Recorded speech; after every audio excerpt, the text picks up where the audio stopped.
High, আসসালামু আলাইকুম।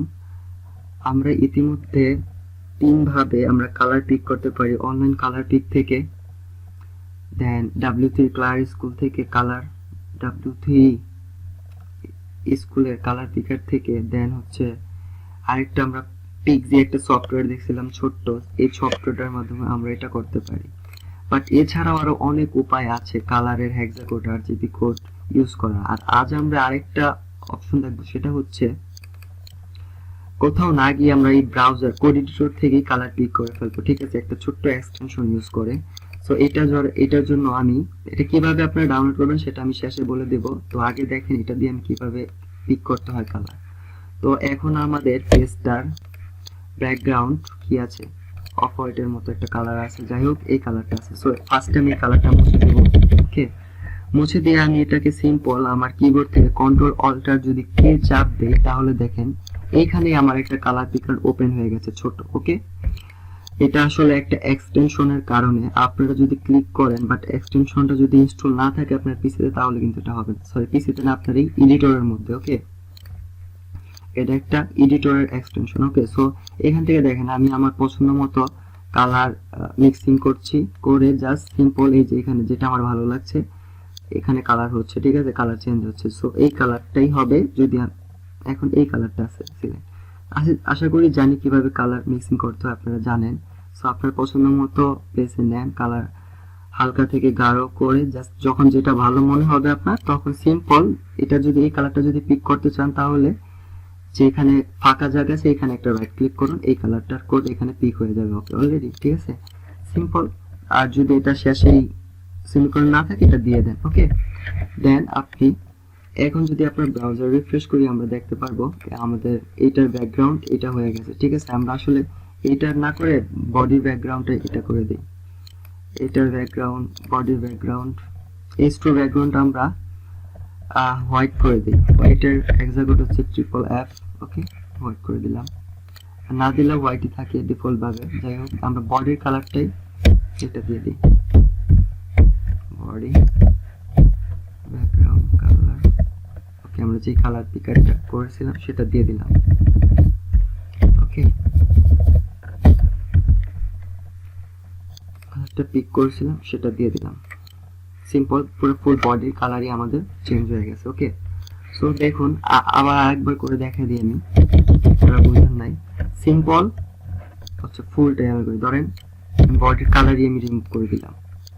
So আমি এখন চাচ্ছি আমার ব্যাকগ্রাউন্ডটা অন্য একটা কালার করব, বাট কোথাও কালার পিকারে যাব না, জাস্ট আমি এখান থেকে করে ফেলবো শর্টকাট। এই জন্য আমি শুধু ব্যাকগ্রাউন্ড কালার সিএসএস এর প্রপার্টিটা লিখবো, দেন হচ্ছে এখান থেকে আমি কন্ট্রোল অল্টার কে চাপ দিব, দেন আমার এটার মধ্যে একটা এডিটরের মধ্যে একটা কালার পিকার ওপেন হয়ে যাবে। সো এখান থেকে আমি চাচ্ছি এটার কালার একটু অন্যটা করে দিই। সো রেড এটা করে দিলাম। এটা করে জাস্ট আমি যদি এখন এটাকে সেভ দিয়ে দিই,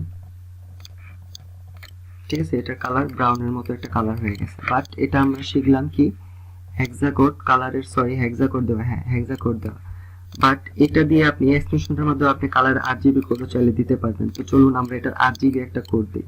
সো এটা আমরা H2 তে দেই। ঠিক আছে, H2 তে হালকা একটা H2 ব্যাকগ্রাউন্ড কালারটা যদি আমরা দিতে চাই, এটা ফার্স্ট টাইম আগেরটা আমি রিমুভ করে দিলাম। ঠিক আছে, এখন এটার মধ্যে একটা হালকা কালার দিয়ে চলেন, কন্ট্রোল অল্টার কে দিলে এটা ওপেন হলো। দেন আমি চাচ্ছি সবুজের মধ্যে একটা কালার দেই, গ্রিনের মধ্যে। ঠিক আছে, গ্রিন আমি সিলেক্ট করলাম, বাট এটা কিন্তু হেক্সাকোড কালার, হেক্সাকোড পিক হচ্ছে এখন।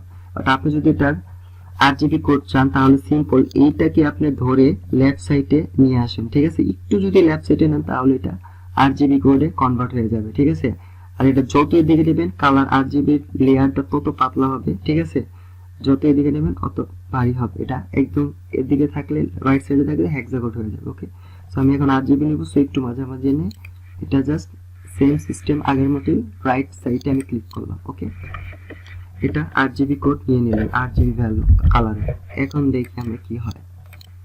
ওকে, RGB আর হেক্সাকোড এর মধ্যে পার্থক্য হচ্ছে, মানে এটা দিয়ে আপনি পার্থক্য যে কাজটা করতে পারবেন সেটা হচ্ছে এটা দিয়ে আপনি ট্রান্সপারেন্ট ব্যাকগ্রাউন্ড কালার দিতে পারবেন RGB কোডের মাধ্যমে। ঠিক আছে, এটা অনেক হালকা কালার হয়, আর এটার এক্সাম্পল আমরা পরে দেখবো, ঠিক আছে, কোনো এক সেপারেট ভিডিওতে। যাই হোক, আপনি এখন আপাতত RGB কালার আর হেক্সাকোড কালার পিক করা শিখলেন এই ব্রাউজার এক্সটেনশন দিয়ে। আর এই এক্সটেনশনটা যারা ব্র্যাকেট ইউজ করেন তারা সিম্পল যেভাবে এক্সটেনশন ডাউনলোড করতে হয় সেখানে গিয়ে এইখানে সার্চে লিখবেন, ঠিক আছে, সার্চে লিখবেন যে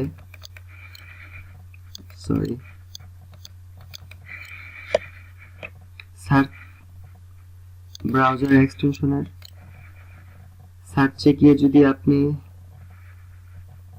লিখেন, নেটটা লোড হচ্ছে, যে সিম্পল যদি লেখেন আপনি ব্র্যাকেট কালার পিকার, এই টেক্সটটা আবার খেয়াল করেন, ব্র্যাকেটস কালার পিকার, এটা যখন আপনি এখানে সার্চ করবেন তখনই আপনি এই কালার পেয়ে যাবেন। ডেভেলপার হবে মিকালি চোলাক। ওকে, এই ডেভেলপারের এক্সটেনশনটা আপনি সিম্পল ডাউনলোড করে নেবেন। দেখেন আমি সার্চ দিচ্ছি, এখানেই দেখেন 3টা কালার পিকার চলে এসেছে।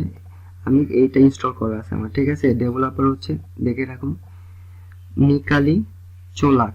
হ্যাঁ, এটা সিম্পল, এখানে ইনস্টল করলে এটা ইনস্টল হয়ে যাবে। তারপরে যদি কাজ না করে ব্রাউজারটা একবার ক্লোজ করে দেন ওপেন করে নেন, তাহলে হয়ে যাবে। ওকে, আর যারা আসলে কি বলে ব্র্যাকেট ইউজ করছেন না, তা অন্যান্য কোড এডিটর ইউজ করছেন, তাদেরও সমস্যা নেই, তারাও তাদের এক্সটেনশন লাইব্রেরিতে, ওই ব্রাউজারের এক্সটেনশন লাইব্রেরিতে গিয়েও যদি কালার পিকার এরকম নামে সার্চ দেন, অনেক কালার পিকার এক্সটেনশন পেয়ে যাবেন আমি আশা করি, ঠিক আছে।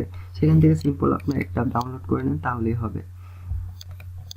হয়তো একটু এটা রুলসটা আলাদা হবে কালার পিক করার, সো এটা আপনি একটা ইউটিউব ভিডিও দেখলেই বুঝতে পারবেন, ঠিক আছে, অন্য ব্রাউজার যারা ইউজ করছেন কোড এডিটর। ওকে, আশা করি এখন আপনি যারা ব্র্যাকেট ইউজ করেন তারা কালারটা পিক করতে পারবেন এখান থেকে খুব সহজেই, ঠিক আছে, এই এক্সটেনশনের মাধ্যমে। আপনারা এখন 3-4 ভাবে জানেন, আপনার যেটা সুবিধা হয় সেভাবে আপনি কালার পিক করেন, নো প্রবলেম। তো প্র্যাকটিস করুন, ভালো থাকুন, দেখা হবে নেক্সট ভিডিওতে। আল্লাহ হাফেজ।